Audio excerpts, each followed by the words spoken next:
Am I correct in assuming that most wedding creatives in America should be setting Right. their business up as an LLC? It's a no-brainer. I can't imagine the rationalization of why you'd want to be a sole proprietor. You're opening yourself up to a lot of unnecessary risks. An LLC is essentially created for ease of setup. What gets very confusing is an LLC is flexible on the tax side. As an LLC, yeah, you can elect to be sole proprietor, partnership, or an S corporation. So it's super flexible. I'ma get right in my bag. Why you gonna try to get mad? Everybody wanna keep up. Don't you know I move too fast? I'ma zip right past. Drip all on my swag. Hey everybody, welcome to the Wedding Film School Show. My name is Jared, and we have another amazing episode for you today. I am joined again by Mr. Jason McCutcheon. Yeah. And today, like I said, we have an awesome guest. Do you want to introduce our guest today, Jay? Yeah. So I saw this post the other day in a Facebook group, and it was just somebody who was like, "Hey, I'm a CPA, but also a wedding filmmaker, and I thought I would do something." And I honestly have been trying to find a CPA for a while. And so I was like, hey, come on the show. So we have Evan Barbare today from Camera Dad CPA. He's a filmmaker and he's a CPA. So I think that's a really, really, really cool combo. Something that I'm really excited about. But before we get into that, do you want to talk a little gear really quick? Because you got something that you're really excited about. Yeah, I mean, when you run a production studio, you get packages, and a lot It's of the times, simple things too. a lot of times you forget what you order. And so today was one of those days, and I ordered this probably like 2 weeks ago. Thanks B&H, 2 weeks turnaround time. 2 week turnaround. It's only 3 hours away. It took them 2 weeks to Yeah. drive 3 hours. So we maybe like other wedding videographers run a couple different businesses under the same roof, and one of them is a photo booth, which is a complete nightmare and terror every time we send it out because it's the hardest thing in the world to do. It's so turnkey. Oh yeah, you just turn it on and it goes. Not necessarily, but I got a couple new things in because we just turned on our photo booth and it's like literally flashing lights and like warning me and all these things. So I've been trying to calm that thing down, and we actually got a new photo booth. So just trying to get everything settled. It's been a nightmare. But I finally got a dedicated tool called essentially a fancy box cutter for just cutting paper, it's probably my new favorite thing as of today. Well, it's specifically it's a background paper cutter. So what's Yes. funny about the reason I bring it up is mainly because I think this is a thing in our industry. There's always a single tool to do almost any stupid thing. Yeah. I wonder what some of the people who are listening, what their favorite single use tool is. But then I opened it and it didn't really cut very well. So I'm kind of Maybe it only can cut backgrounds. But then I cut the box for my newest favorite thing because this was over in about 5 seconds, and I got the DMP wireless connect module. What model number is that? I've been kind of tracking that one. It's pretty exciting. The model number? Oh yeah, it's the new one. The new one. And it's funny because I opened this with my box cutter and it's just all And now it's gunky. ruined and filled with And, glue. Yeah, I'm like, this Great isn't job, very Jared. effective. But yeah, I opened this and Jason was like, "Oh yeah, that will work," because literally printing out of an iPad is Yeah, this the will worst work thing ever. one time, and then the second you give it to one of our team members, they get on site, they're gonna call you. Jared, the wireless printing doesn't work. It's like when you buy your data printer for Christmas. Yeah, and you essentially plug this into the back of a printer from 10 years ago, and it will supposedly air print. Allegedly. But you also have to charge this piece in addition to your printer. So I'm excited about that. Hey, this isn't turning on. This is exactly how I predicted it. Yeah. Anyway, wedding photo booths are awesome. So definitely very challenging. Easy it's not money. turnkey. not turnkey. But it can be rewarding. Jay does not want to continue it, but I'm holding strong. I do so. like money. So Yeah. speaking of money, we got an awesome guest today who deals with money specifically. So hey, Evan, how you doing? I'm doing great. How are y'all doing? Doing awesome. So, like I said, I saw your post in the Facebook group. Watch your video, which you should definitely go check. Tell everybody about your channel. So it's called Camera Dad CPA, and mostly what we're going to cover there is just financial topics that really more so relate to the creative. So photographer, videographer, I'm honing into those skill sets and just trying to kind of bridge the gap between creative knowledge as well as financial knowledge. So you're not just like you're not just a one-trick pony, Evan. You're not just some CPA. You tell everybody about your wedding creative business. Yeah, absolutely. So we kind of started off in the family side, very early on, mostly doing family portraits, things like that. We quickly got into just over time, moved into the more video space. And that was just in combination of me shooting for my wife, who owns a business as well that, she was required to create some content on that front. So just kind of segued into that. And then at this point, now on the weekends, we predominantly shoot weddings, photo and video for most of them. So it's quickly spiraled out of control. Yes, as it does. This isn't like business advice, Jared, but it is like, I do often feel like if you're just like pretty good at what you do and nice to people, you can like just, it seems to like, I hear that story all the time. Like, oh, we started shooting and now we can't control the volume. Like it does happen. Yeah. I mean, not in every market, you're not always doing something wrong, but I've heard that story so many times. Is like people who just like, we should try this, and then suddenly they can't even keep up with the volume. Definitely the story for us, yeah, because I picked up a camera to start shooting better, pictures of the kids and all that, and then all of a sudden, next thing you know, we're shooting weddings. So people will be like, "How did you get here?" And I'll be like, "Really have to think back because it happened so quickly." Yeah. Totally. Yeah, I mean, how many planners have we seen go from a client of ours to like, hey, I really enjoyed planning my wedding. I'm just going to start planning other people's weddings. And they're just the nicest people in the world. And then all of a sudden they're like full-time wedding planners. Luxury market charging a lot of money. That industry, man, gets a hold on you. Yeah. It's just interesting like that. And for us, like it was definitely the way, like we started in 2010, Evan. And it was like, we just essentially got into weddings because we were nerdy and wanted to buy like camera equipment, and we were like, well, yeah, maybe we can pay this off by doing like 3 or 4 weddings, and then we'll be able to go. That was our exit strategy. Yeah, then we'll just be able to, we're gonna do 3 or 4 and get out. Yeah, exactly. And then we probably would have been happy with. We would if I would have just owned the cameras, I would have been happy. Yeah, exactly. And then it was like, well, maybe we could make more actual money. Like maybe it wasn't even like we could make careers, but then it slowly became like, now we're doing this. We ran the most pathetic business in the world for at least 3 years. Yeah. And so, so I will say, like, when we speak from experience and speak with confidence, we're really speaking from like, don't do what we did. We were stupid. Right. So speaking of stupidity, the other thing that wedding creatives, big idiots. No, actually, I think they're brilliant actually in a lot of ways because they've found a way to own their own business and control their own destiny. But one of the things we are not the best at oftentimes is finances. Yeah. Because when you get started, you kind of just go.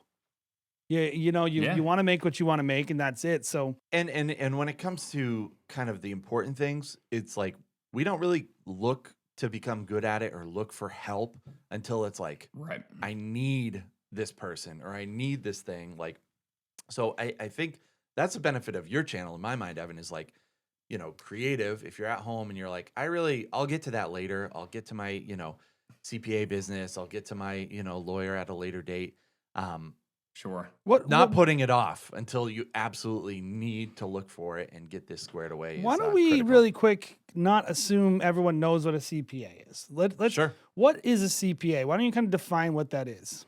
So a CPA is a certified public accountant. So basically, it's that's the route that you can go when you study accounting, and then from there in school, you're basically taking a test at the once you've reached the right level of credibility in terms of academic performance and things like that. You're essentially taking a test that's 4 parts. There's a number of other requirements as well, but it's just, you can be an accountant and not be a CPA, but not all accountants are CPAs.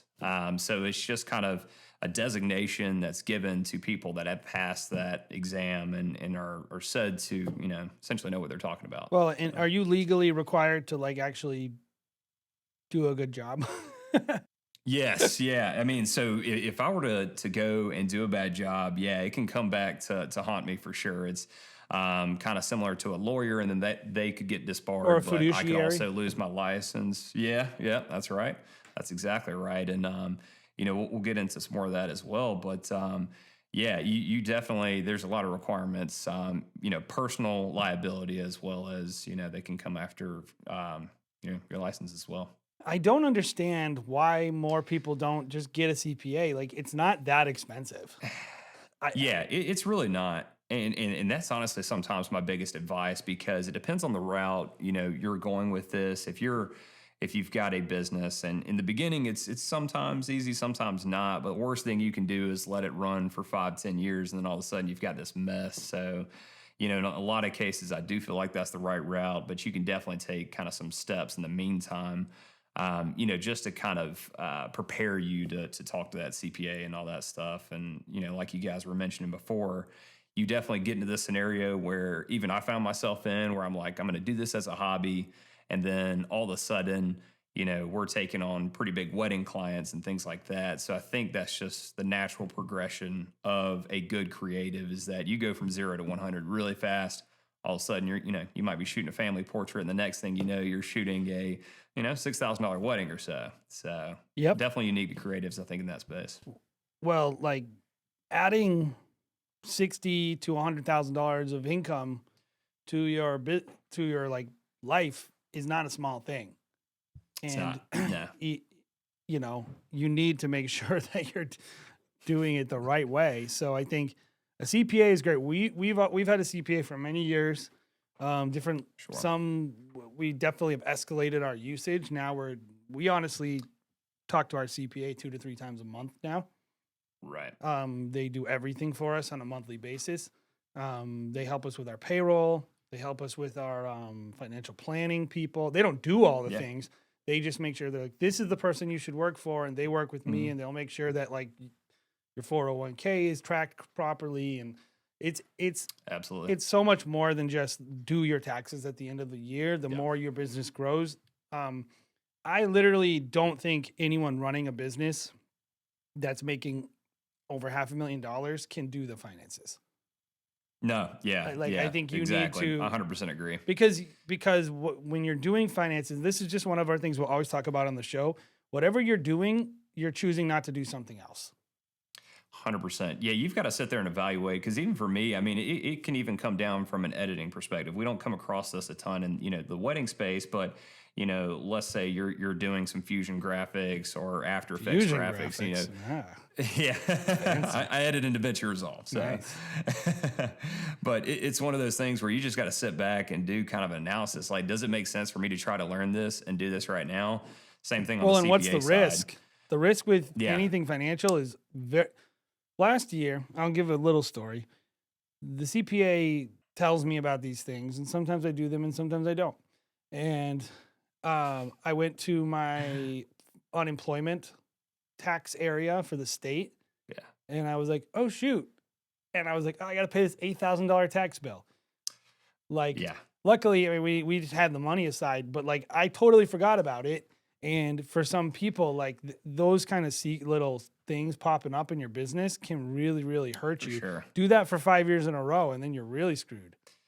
Yeah, you start talking like interest and penalties and all that stuff. Yeah, it can amount to something very quickly. I mean, even within a year, I've got friends who, not necessarily in the wedding space, but just in their own business, they kind of ran into the same scenario, ran into a lot of success at the end of the year, and all of a sudden we're looking at, $20,000 tax bill at the end of the year that you didn't expect. So it can put it, but it's hard in the creative space too, because like, even for myself, I mean, there's a lot of fun stuff that you can buy, like cameras, lenses, all that. It's a lot of fun. So it's hard to focus on the financial aspects. I think we're unique in that industry in that, there's a lot of stuff you can spend your money on in this industry. That's exciting, but it's hard to devote that time and, the resources to hire a CPA or something like that. So we kind of talked a little bit about your journey, but why did you decide to kind of move? You've been a CPA for how long? So I've been a CPA now for 5 years. Mhm. Yeah, 5 years. And now. then how long have you been making wedding films? So we've been making wedding films for about the past year and a half. So that's an interesting kind of transition, right? It is. Yeah, that's right. So, like I was saying before, we just, I picked up a camera and I've always kind of fallen in love with it. Even from when I was in college, I was always kind of that guy with a camera. Always had a passion for it. And really, I would say the artist side came first. Back in college, I wasn't really sure what I wanted to do. I just kind of fell into accounting. My mom was at her CPA's office and I was undecided as a major. And, I was like, well, I could always be a CPA and kind of do the fun stuff on the side. And that's where we're at now. Nice. If you're like me, you know that music can literally make or break a wedding film. And finding that perfect song can be a frustrating and time-consuming process. You need a song that drives your story forward, leaves space for your audio and images to breathe, builds up over time, and is just plain good. No fear, MusicBed has your back. I've literally been using MusicBed since they started in like 2011 or something, and they have been my go-to music licensing site ever since. I've used the other sites that you see floating around, but time and time again, I find myself coming back to MusicBed for the incredible quality of music across the board, their sheer volume of their library, and their killer customer support. And to make it even better, they offer an incredibly cost-effective monthly membership with unlimited song licenses for your wedding films. If you aren't already using MusicBed, you are seriously doing yourself a disservice, but you don't have to take my word for how awesome this company is. You can grab a free month-long membership by following the link in our description. So head on over, sign up for a free month, explore their library, and use them for your next wedding film. You'll be glad you did. So one of the things we talk about a lot, and we'll just get right into this deep stuff. One of the things I talk to creatives about the most is just their business designation in terms of how they're like filing their taxes and how their business is set up. And people are always like, I'm a sole prop. And like my experience is always like, no, why is anyone a sole prop? No one should do that. You should at least set up an LLC. Am I correct in assuming that most wedding creatives in America, if you're out overseas, I guess I can't speak towards that, but in America should be setting their business up as an LLC? Yeah, so I agree with that from a couple of standpoints. The main thing is I'll just give you a couple of examples. I've now set up 2 LLCs, one for my wife and her business, and one for my photography and videography business. The second one, because the system's even easier now, it took me 24 hours. I think it was $150. So for me, like if we're talking $150, that's essentially going to protect me from additional risk. It's a no-brainer. I can't imagine the rationalization of why you'd want to be a sole proprietor, especially when you're going out and shooting weddings. You never know what you're going to run into. Not to say that injuries common or anything like that, but just you're opening yourself up to a lot of, I think, unnecessary risks. And, an LLC is essentially created for ease of setup. If you were looking at a corporation or something like that, we're talking about a whole nother ballgame. Yep. But I personally can't think of a reason why somebody would not set up an LLC. I think probably because they don't know what it is, right, Jared? I know when we first started our company, we were Mm-hmm. like we got what was it? Like LegalZoom or Legal something. Zoom. Yeah. We got LegalZoom, Yeah. right? And it was like it's like a corporation in a box. You get all this stuff. And we were like, well, I think the only reason why we probably didn't start a sole prop was because we were like, well, we're 2 owners, so I said, we couldn't be a sole. No, look, I'll actually tell you the truth. I was like, I want a corporation. Yeah. Sounds way cooler. I was like, that's cool. Yeah. And so I was like, It sounds good. Yeah. It what's sounds the cool. right Yeah. corporation? S Corp. I'm going to do S Corp. Because doesn't Right. S stand for a special corp? It's actually the IRS code that designates an S corporation, which I think that's people's biggest confusion about what an LLC is. So everybody says I'm a sole proprietor. Yeah. Well, as an LLC, you can be a sole proprietor. So we're looking at, an LLC is flexible from multiple avenues. I think the biggest thing is, people just get that confusion. You can be a sole proprietor and not an LLC. You can be an LLC and a sole proprietor at the same time. And you can be an LLC and an S Corp. Yes. So you can essentially, the way it works is you're looking at it from 2 different perspectives. And this is probably, I think, most people's, confusion when they go and they look at, what should I create my company, or how should I create and structure my company. So they're going to go to an article, and then it's going to start talking about an LLC, a corporation, and it's going to mix talking about the legal structure as well as the tax structure. What gets very confusing is an LLC is flexible on the tax side. So, one thing, that we had talked about a little bit before we got on here, but as an LLC, yeah, you can elect to be a sole proprietor, a partnership, or an S corporation. So it's super flexible. Yeah. From what my understanding of the whole corporation side is, it's really going to protect your personal assets, right? Like that's the main reason why you're going to want to move into the world of an LLC or a corporation. And I don't think people really understand that side of things. Is like, Well, if they you always think screw about up- getting sued. Right. Well, yeah, That's all they a think part about. of it. But it's not, to me, that's not the number one benefit, because it's like, you're probably not going to get sued. Yeah. In the wedding world, It's not probably likely, not. but you could, Yeah. I guess. But yeah, you're right. Yeah. Likelihood probably is pretty low. That's why they probably make it unimportant, though, I think, because they're like, I'm not going to get sued. Yeah. And they're probably right. Yeah. So one of the things that we've started doing, we read a book called Profit First. Yeah. And that's really helped us a lot. Because now we awesome. save money for things, which is good. Like That's right. taxes. Like we don't really have unexpected bills anymore because we budget the bills. Even the things that we don't know, because we're using percentages. That's the thing, is like, if you're trying to totally understand, what are my taxes going to be? That's kind of tricky. So, but the other thing that we started doing, because we are an S Corp, paying ourselves a salary, but also doing distributions, instead of just taking all the money we want to make in the company and putting it in our salaries, which means you have to pay payroll tax, you're able to do a large amount as a distribution, which is already taxed because you paid it through the corporation.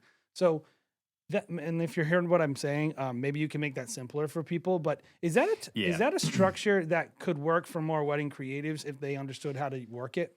I think so. Yeah. So I'll kind of back up and explain where you're going with that. And so to start, for a lot of people, let's say, the sole proprietor that currently is not an LLC. So the way that works is when they go out and they shoot a wedding and they bring in money, that rolls directly into their personal income tax return. Same thing if you create an LLC and you elect to go the sole proprietor route. All the money that you're earning as a business is disregarded as an entity, and you are going to claim that on your own tax returns. So, essentially, for tax purposes, an LLC that's a sole proprietor, there is no separate business. You and the business are the same for tax purposes, not for a legal structure. So that gets, I know that, somebody that, I've had friends that have asked me that question before, and it's super confusing when you read that, because IRS doesn't even look at that as a business entity. Now, let's say you go the route and you want to, do what essentially you're talking about, where you create an LLC, and then from there you elect to be treated as an S corporation. So the situation we were mentioning before, all the money that you earn as a business is subject to self-employment tax. Now, let's say you go the S corp election.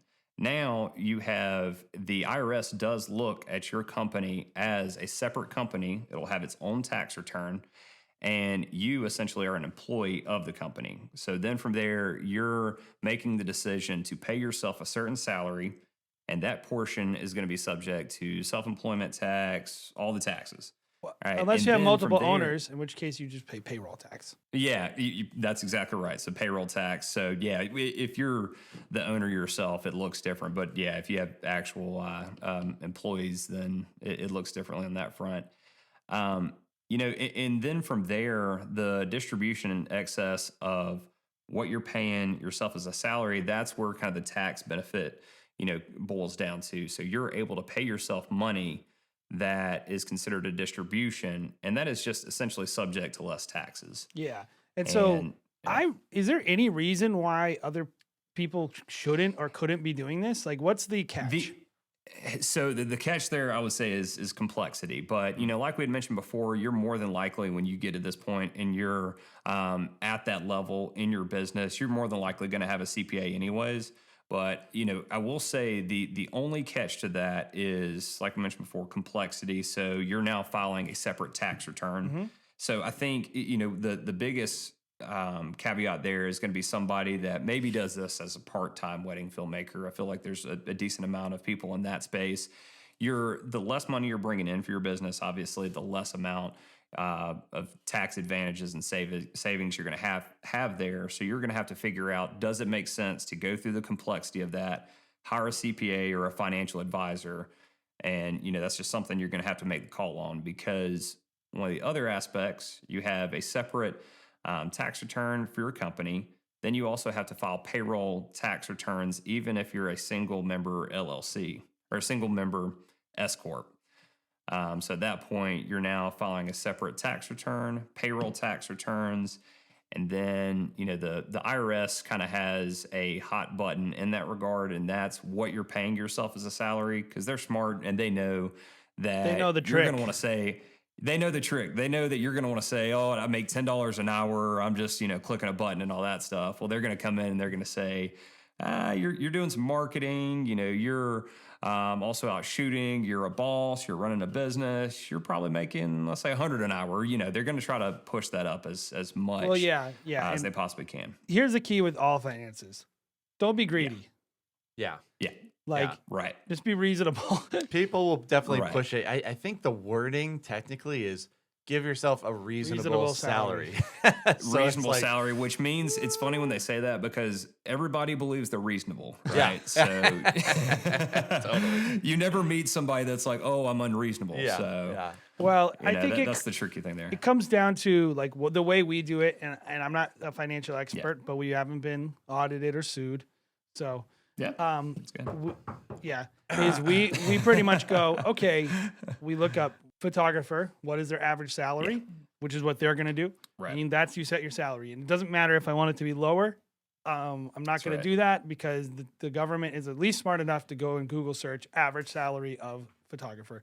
So I think if They you're do. wondering That's right. what to do, I think this helps in a couple ways, in my opinion. I think no matter what, paying yourself a salary, and this is just my opinion of running a business, is like that is how you should be doing it, because how else are you supposed to know what your excess is? Like, Right. how do you know Sure. how much you can invest? How much do you know how much you can pay for your marketing? All these things. But of course, at the end of the day, how much can I pay myself in distributions? And like Right. just funny money that you're really like, that puts you over the top as profitability. I've always heard basically you don't want it to get over 1-to-1. Yeah, I Like can see pretty that. much like if you're making like 100,000, and obviously it changes the more money you make. Like if you're running a multi-million-dollar corporation and you pay yourself a $200,000 salary and do like $500,000 in distributions, they're probably not going to Sure. look at that, because you're not making, you're paying yourself such a big salary. But at the Sure, lower levels, yeah. for most of us in the wedding film industry, you're going to pay yourself a pretty small to reasonable salary. And if you want more security, maybe you pay yourself a little more. But and they just know, like, maybe a common scenario might be you pay yourself $50,000 salary, and at the end of the year, after you've paid for everything, you have 15, 20 grand profit. And that's after you've budgeted for your marketing next year and all the things you need That's to right. do. You pay yourself that 20 grand.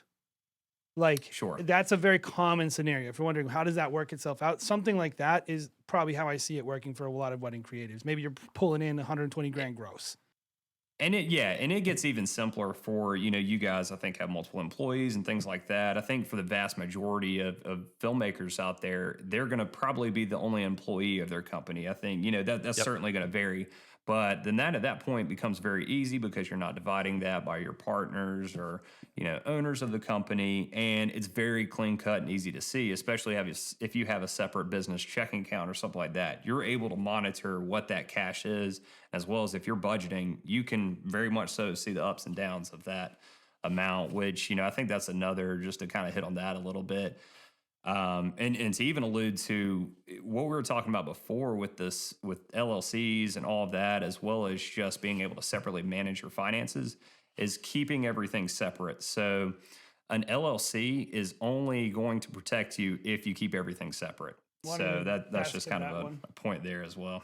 Yep. So generally, what are some of the biggest mistakes that you see wedding creatives make in this world? Yeah, and I think it boils down to kind of why I started my channel, is because I think for the most part, creatives, they have a great understanding of what vision they have for their videos, their photos, and all of that, but they don't run their company like a business. It's more so run like they're chasing, whatever creative vision they have, but they're not thinking about this as a way to make profit, provide for their family.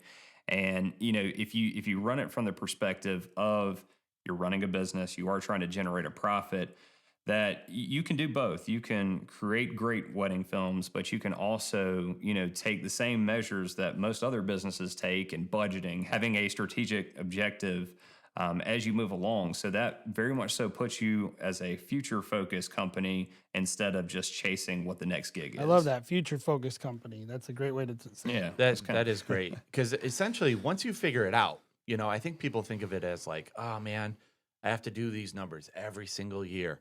But like essentially once you figure out a good structure, this is going to help you the next 5, 10, 15, 20 years in your business. So you just figure out the right structure. Maybe you make little adjustments over time, but people I don't think are more focused on, okay, I need to do better color correction. And honestly, that isn't the thing that's going to make you more money long term. Like these are the things that are going to save you. Having more money will make you thousands- more money. Yeah, it's going to save you Right. thousands of dollars every single year for the next 10 years. Compound that. And that's the thing about money is it compounds. Well, and I was going to say too, with the biggest thing is that information is definitely power. So, I think for me, one of the reasons we more so got into shooting weddings is because that's where the money is, and obviously you can see that in big numbers. But just from a pure profit perspective, I don't think people sit there and take the right amount of time to analyze how much time they're spending on various gigs. For example, before, me personally, we were chasing down these smaller family gigs. I was running all over, the city and everything. I was traveling there, shooting for an hour, and I was done. But when you really add up, your travel time, and you look at your time as an opportunity to make money elsewhere, that really starts to put in perspective, all right, what sort of gigs do I need to be chasing? So I think tracking this tracking this information from a couple levels, even from tracking this from a financial perspective will also help you see that even just if you were to break this information out and then you sit there and look back at how much time you spent on each of these gigs, that really puts into perspective what your most profitable areas are in your business too. Yep. Yeah. Well, and the good thing is like wedding filmmaking is actually very profitable. Yeah. It can be very profitable. I think most people, even people running their business poorly, are running profitable businesses. They probably are. What I see is most of them buy too much gear. So they're destroying their profitability that way. And if they thought about it like profit that they could take home and actually were paying themselves in the right way, they probably wouldn't do that. But I do think that's maybe a big thing. I also think most people, it's weird, man. If you don't think of your business as, I always talk about my business, say the business is the baby and I have to feed the baby. Like your business is its own entity. It needs its own food. And businesses run off money. Right? That's right. And if you don't have any money for the baby's not going to be happy. So I think most people are living hand to mouth. And what happens when the baby becomes the beast? Like, when it grows up, it needs a babysitter. When you first start, it's a baby. It can die at any given moment. But like once that thing becomes a beast, like you want to have chains on that thing. So it's not just like running free, running wild and destroying your life. Yeah.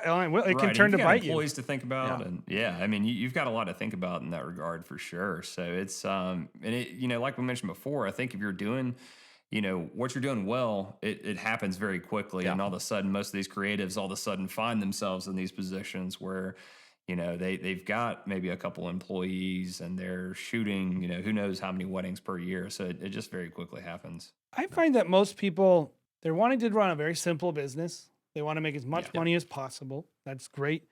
And they don't need all the stuff that we need as a business, but like little things like the little distributions trick, like they could be taking home an extra 10 grand a year just in their pocket. Like if they were like, oh, I'm going to shoot, like, how do I make 10 more grand? Oh, I got to work 2 more weddings. No, you don't. You actually just need to structure your business properly.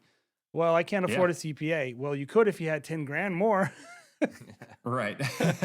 So it's like this way of thinking, if you start saying like, I need to put some time and effort into this, you will find money. Like just, I think so. you Yeah, will find 100%. money. It's like the toothpaste theory. Like you pick up the toothpaste and you look and you're like, it's empty. And we all know, like most of us have been using an empty thing of toothpaste for the last 3 weeks. Right. Like if you just keep squeezing it, there's probably a little more in there. And I think like the Yeah. effort is boring to people or intimidating to people. So maybe I was give some people some encouragement. Why should they start thinking about specifically the finances of their wedding creative business? I think so. I think the reason they should start looking at it from that perspective is you're going to start making better financial decisions just in general. You know, if you're looking at your business from a financial perspective, you're going to start making these better decisions, and that you may even find that you get out of certain areas.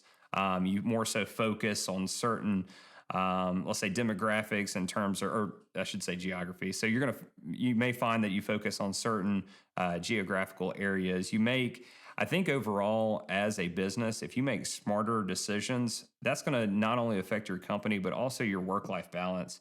And that's the biggest aspect. You know, you don't want to be that person that's shooting and editing for 80 hours a week just to keep up. You just overall need to run it like a business. Evan, I think that's such a good point. Like, because I think it does translate. Like, I know when we started making better financial decisions, it was also when I started finding my regular routine. You know, just we're really talking about discipline, right? Like having discipline as a creative, as a business owner, knowing the steps to take to just run a more efficient business. It's going to translate into the creative side too. Like I find, you know, there's a couple different types of wedding creatives. There's the one who's going to do, you know, maybe they're doing this part-time and they're a CPA on the side. Maybe it's somebody who's doing it, you know, full-time and has found a way to start doing, you know, 30, 40 weddings a year and you know, kind of do this full-time. I find the people that do it part-time are probably a little bit more disciplined than us that do it full-time, because we're just like, oh yeah, we're doing more, therefore there's more money.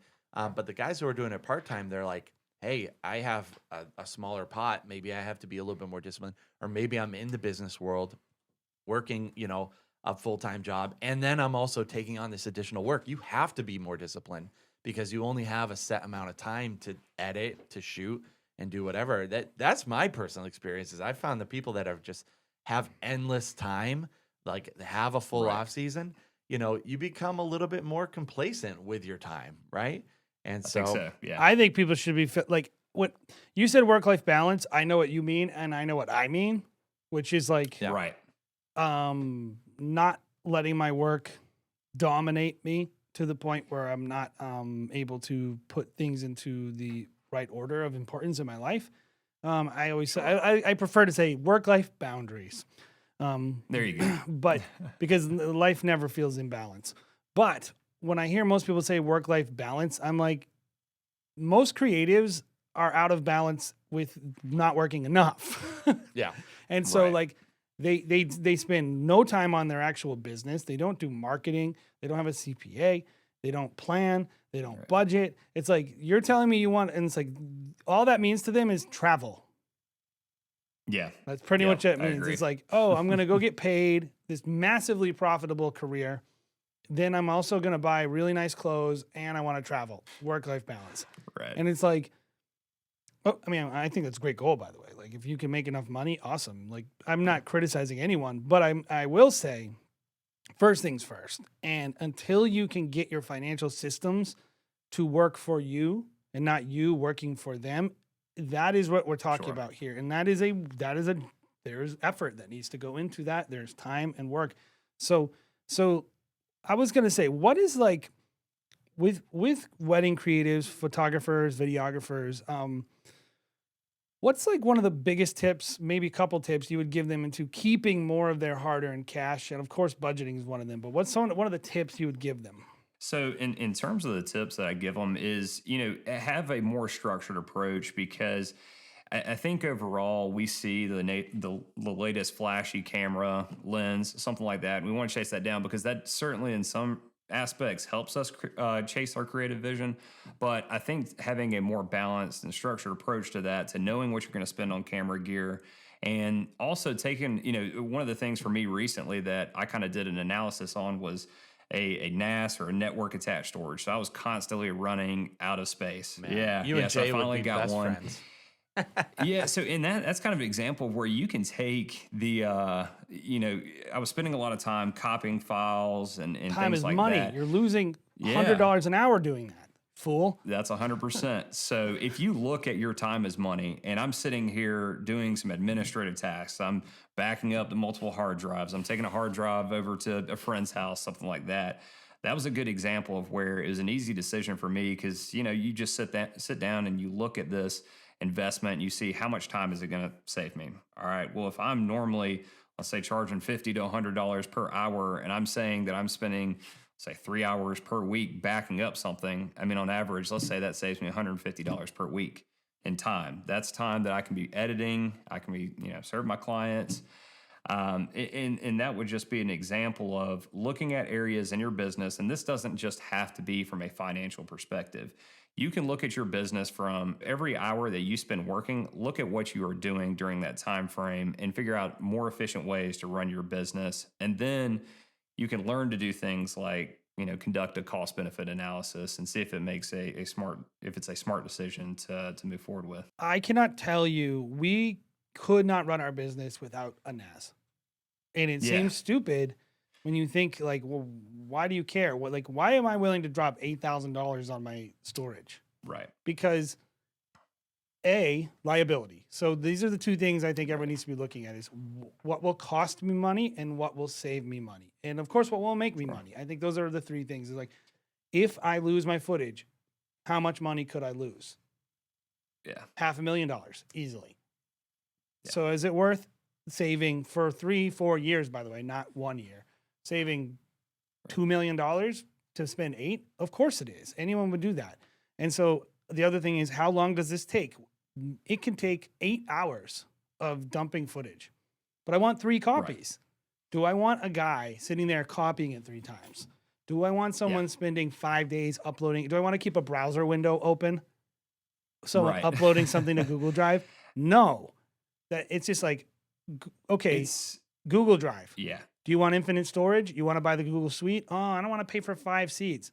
You don't want to pay $25 to get infinite storage? You're that cheap? Well, and that's the thing. I think a lot of creatives aren't sitting there, taking that analysis and they're not looking at it from a cost benefit perspective. So that's a great example because I shot a video and I was talking about, implementing some software and things like that. And I got a lot of questions like, oh, this is expensive, for example, QuickBooks or HoneyBook or something like that, just things to help you run your business. And I'm like, if I were to not have these things at this point, for one, I would be pulling my hair out. And on top of that, the amount of time that it saves me per month, just automatically sending information to clients when I get an inquiry, I think in a lot of regards, people are thinking about just that monthly bill, but they're not thinking about, let's compare it if I were to have somebody help me in my business. Let's say I started having to pay them payroll and, insurance and things like that. So I think these are ways that creatives can start thinking about their business and comparing 2 decisions. So, let's say you get to the point where you're just maxed out in terms of work. You do not want to spend that time either copying footage or responding to clients if there's something that you can automate in that regard too. So I think that's kind of another aspect of more effectively running your business is automating more steps and just taking a step back and seeing where you can put systems like that in. Yeah, even simply like QuickBooks Online. You can make rules. Yeah. Go in there. Yeah. If you have the same bills every month, make a rule. You don't even have, you can do your accounting once a year, pretty much. Yeah. Like most businesses are simple. We're running through, 200, 300 transactions a month or more. Most businesses in the wedding creative space are maybe like making 5 to 10 transactions a month. Right. 100%. Like, get QuickBooks Online. Pay for it. Like, just give people money to make your life easier because, first of all, the liability is on them if they screw it up, and that's good for you. And again, like all the same, I always talk about, how can I mitigate risk? Yeah. How can I mitigate risk? How do I save time? I am confident in my ability to make money if someone else is going to get in trouble and if I have the time to do it. And most people, if you're in the place where you're like, I don't know how to make money with my time, maybe a lot of these tips won't be as helpful for you. But when you're in the place where you're like, if I only had more time, you got to start investing in your business. Not just, I think, money, but that does matter. You do need to put money into it. And even if it's a small amount, just to cover your services and automations and things like that. But also putting discipline into your business, putting structure into your business, so that, because that is really where, when people feel overwhelmed, it's more like this. 7 o'clock hits. They've been doing video games or whatever they're doing for the day. They had a call. They did all this stuff. And then they go, oh, shoot, I have to do this. Oh, I need more work-life balance, though, so I shouldn't do my accounting. It's like, and then it's like they sleep till 10 the next day. It's like, get up in the morning and do your accounting. That's right. And then at 5 o'clock, like Jared and I, pretty much at 5 o'clock, we go home. I don't. I like to start work around 10 and then work till 7. That's whatever. That's you go what I home like. whenever But you're done with your work. But day. that's my discipline. Right. You know, Yeah. and it can be whatever you want, but just make sure it's consistent. Yeah, have a discipline, have a pattern, whatever. Yeah. Well, and I think a lot of people kind of get in that position where, like you were talking about before, also maybe on the flip side where they just simply like they're working like crazy and they just don't have enough time. Well, people kind of become complacent in that area. They just sit there and they're constantly fighting to, catch up. Yep. And I know this isn't necessarily 100% related to financial, or this isn't 100% related to finances, but you can take a step back and look at your business and say, like, what am I spending my time on? And I think that's what a lot of accountants learn and understand, because you have to understand a lot about business, not just your taxes and financial reports, but you need to understand how people are spending their time. Because let's say we are creating a product, right? So we're spending time. It's not on a these product. Products. It's not a commodity. Don't say that. Yeah. So we're creating a wedding film, and you shouldn't say product. I mean, we call it a product. I know that there's a hot button issue in our industry, but like, I've heard that before. Depersonalizing everything always helps me with finances. Yeah, and that's the thing too, because some of your smartest investors, they do not let their emotions run their decisions. Yeah. I think there's a lot of people out there that will, people in cryptocurrency, what have you. They think that they know more than the average person, and they start making decisions based off of their personal reflection of themselves. So, I think that applies to your business as well, just running it like a business and not letting your emotions drive your decisions. Evan, I want to ask you, because I think a lot of people in the last year have really been exposed due to coronavirus. And that's the subject of savings. Can you talk a little bit about maybe what you think most wedding videographers should be doing in terms of savings, whether it should be 3 months or 6 months or a full year worth of savings? Should it be in a personal account? Should it be under their business account? Maybe you could talk a little bit about how you kind of approach that. Yeah, so I'll just kind of talk through, like I said, how I approach it. So what I essentially do, what we had talked about before is one of the things that we're trying to do is manage risks. So we created this LLC and we're trying to separate some risks. Well, one of the ways you do that is I personally pull as much money as I can out of that business. Now, I'm taking a couple of things into consideration. I'm taking, you do have to have discipline. If you are pulling money out of your company, you have to understand that your company is going to have future expenses. Now, in most cases, your company is going to generate future revenue to match those expenses. But I think the biggest thing is all that money that is sitting in your company is potentially subject. I mean, that is your company's assets. And that's what's going to be subject to more liability, because let's say you go out and you do get in a scenario in which you are being sued. The money that's sitting in your company can potentially be subject to seizure. So, with something like that, what I'm essentially doing is I'm managing my risk. I'm pulling as much money as I can out of my company, leaving enough for what I expect to be, let's say the next 3 months of expenses. But for the most part, I'm pulling that back into my personal account. And then from there, I think it's just having an understanding of where your company's heading, what your personal expenses are, and saving as much as possible. I know, people hear that a lot, but I think that means something different to everybody. But I'm personally making smart decisions with my money. I'm investing and letting my money work for me, not me work from my money. So yeah, well, the idea of like dead capital sitting there, Yeah. underutilized capital. Is like if you have money sitting in a bank and it's just sitting in a terrible checking account doing nothing, it's not making you money. Like you could be making right. money with your capital, and there should be a portion of your finances dedicated to making you money passively. We over here just have started a simple IRA for ourselves and all our Yeah. employees, which is basically, you put in 3% as a company, they put in up to, as much as they want, but probably around 3%. And then that has interest that compounds every year. Do you think more wedding filmmakers, I know that for a long time, I never considered like, oh, I could do a 401k for my wedding business, even if I'm working just by myself. I just never considered it. I don't know why. But because it's like, oh, I'm not a company. I'm not a real company. But why should more wedding filmmakers be considering actually doing retirement savings like this, especially when they're so profitable? Yeah, no, I 100% agree because I think it's just the knowledge gap that's there because people, I think I think generally people think of investing and things like that. That's reserved for the wealthy and the rich, but it's not in any way because if you look at what you need when you retire, you need to. I mean, if you want to if you want to maintain the same lifestyle that you currently live, you essentially need that amount of money every year. One of the ways you're going to do that is just over the years by pulling out money and putting it into a 401k or investing it. So that money earns over time as opposed to, let's say, you've been doing this for 40 years or so and you get to the end of your career and all of a sudden you just have a big financial burden so that you can retire and stop working. You don't want to get into that scenario. You not only want to save, but you want that money to earn over the years. Well, and wedding filmmaking is very, very physically demanding. You can't do it forever. It is, yeah. That's why I kind of smiled when I said 40 years because I honestly, that'd be tough. I mean, I think at that point you're more in a manager perspective.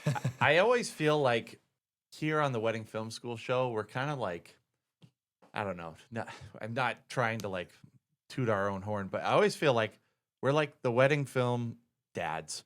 We're like, you should be saving more. Save your money, boys. But I saw a statistic the other day and I was like, man, that's horrifying. That's like, and it was like 65% of Americans have less than $1,000 in savings in their accounts or something crazy. Like, I don't know if that number is right, but I bet it's somewhere around there. Right. And so just like, that's finding a way to just like be sustainable, putting money aside, like we should be doing that, guys. Well, like, and I that's keep like telling so obvious. We were telling our guys yesterday with the simple IRA because we're, I'm trying to get our employees like, please put into this. We want to match your 3%. Right.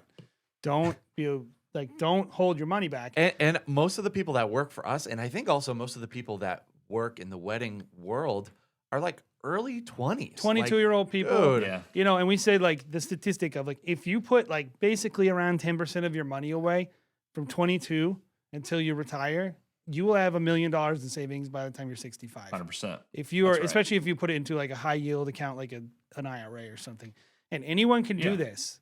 So if you're making $50,000 a year as a wedding creative, and you're just like, I'm going to put 10% of this off the top, and that's how I budget. You have to budget savings. You can't just go, what if I have money left over? There's no such thing as money left over.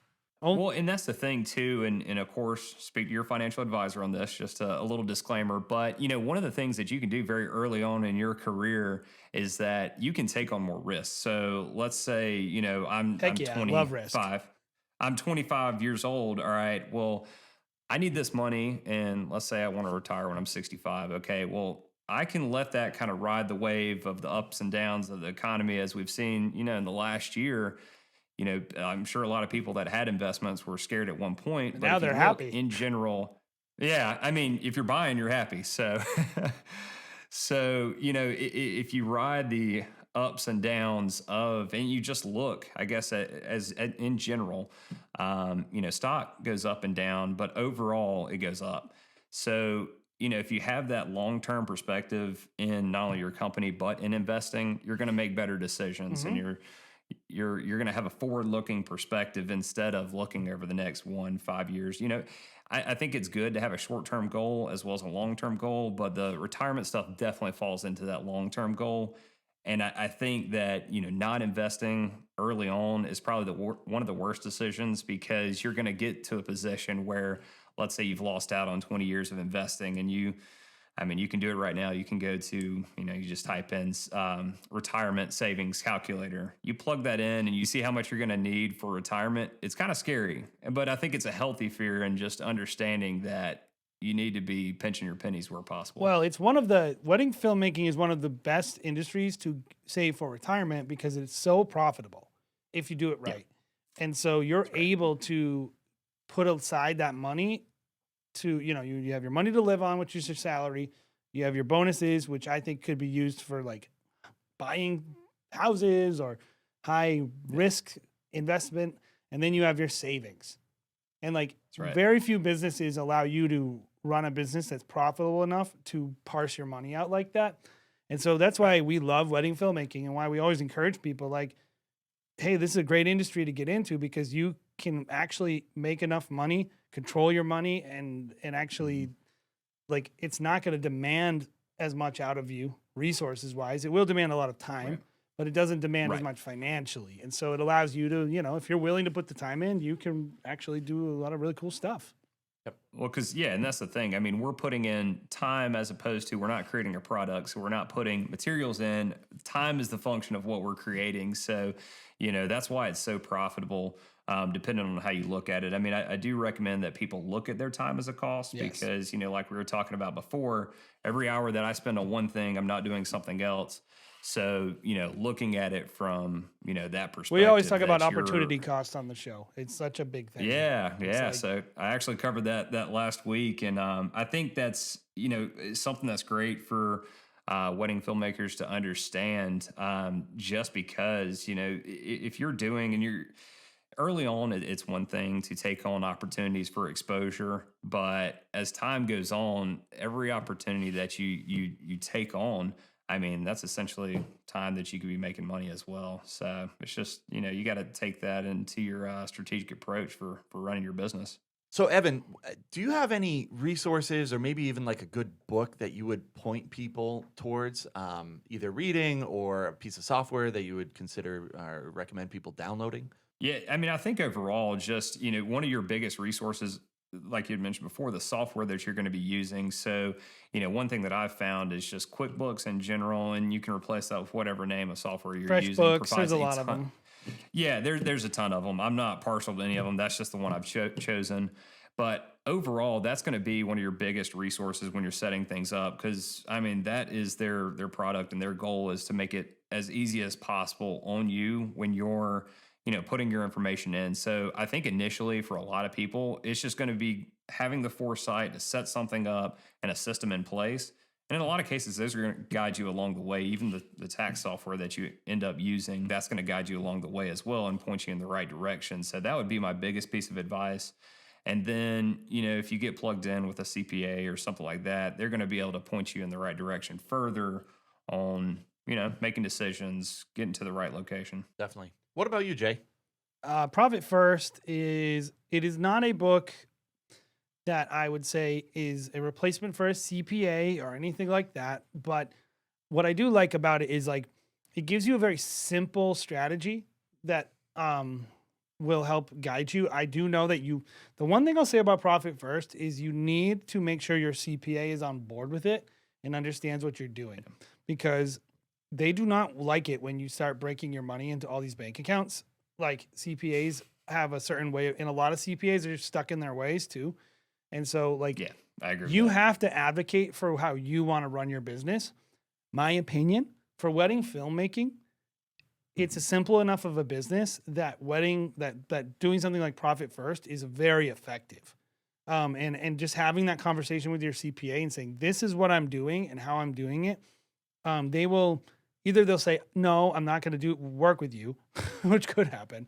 Or they're going to be like, okay, let me learn how to do this. But just keep in mind, probably you're the authority on that little section of your business. They're the authority on tax laws and all those things. Right. But like, CPAs, just because they're a CPA doesn't mean that they know more than you about your business. And so keep that in mind. 100%. Same thing with a lawyer too, I would throw in. Yeah.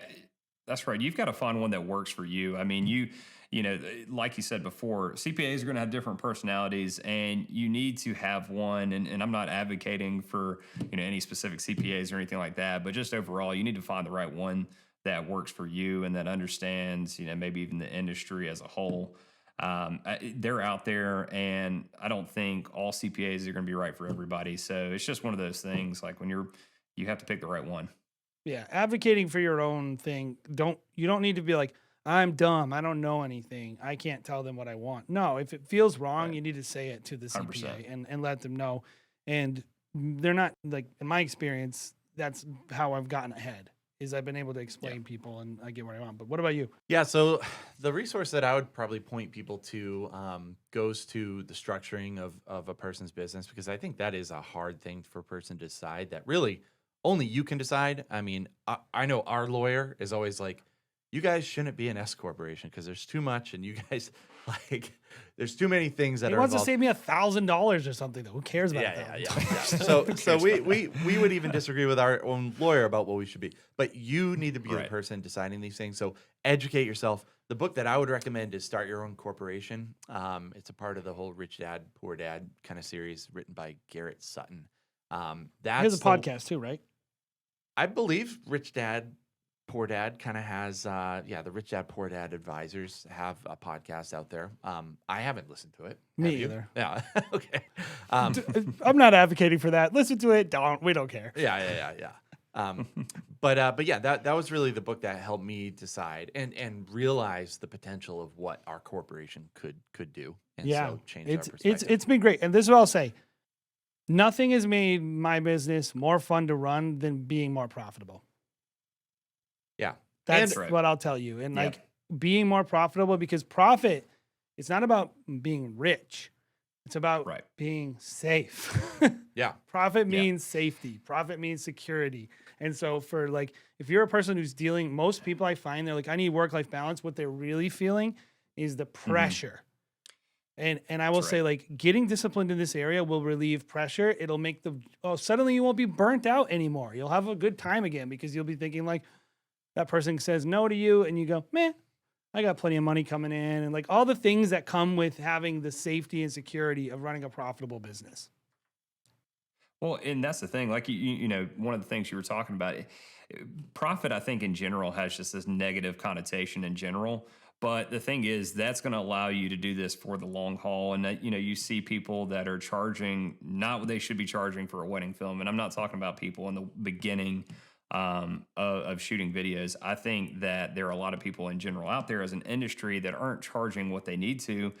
And you think about how hard they have to work to put food on the table, as opposed to if they were driving with profit first, they would be able to create a more successful business and take more time to themselves and be more creative because they have that breathing room. Yep. It's people don't realize like we're emotional. We're not robots. Yeah. And so Right. All these people that hate profit, I just don't get their communistic. it's I- honestly, I this is never what I'll say understood about it. you CPAs.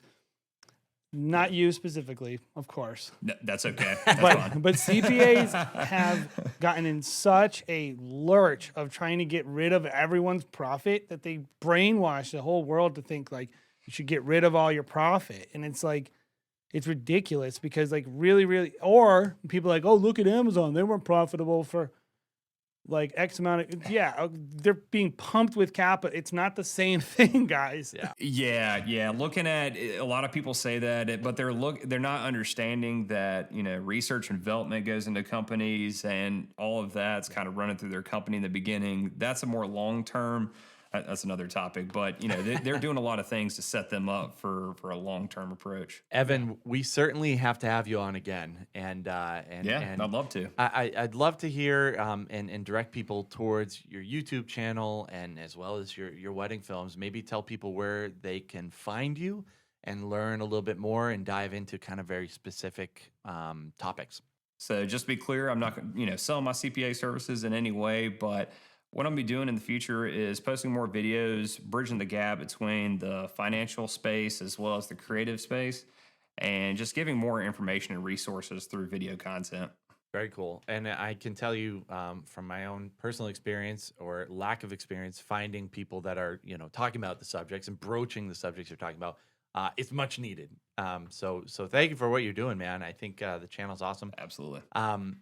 Guys, make sure that you are giving this channel a like as well as heading over to Evan's channel, giving him a like And a sub. subscribe and an alert bell and all the things. And That's right.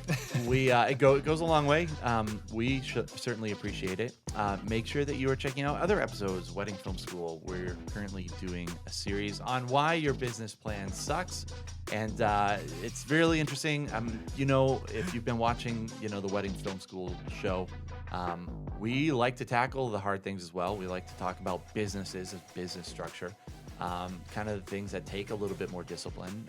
So make sure you're checking out that whole series. It's pretty great, as well as all the guests that we have on the Wedding Film School show as well. Make sure you're going over to Facebook and joining the discussion there, as well as checking out our weekly film reviews. We are doing every Thursday night, 9 p.m. Eastern Standard Time. If you want to submit a film, make sure you're going to our website, Weddingfilm.school. Weddingfilm.school, and submitting your films there. Guys, thank you for checking out this episode, and we will see you next week right here on the Wedding Film School Show.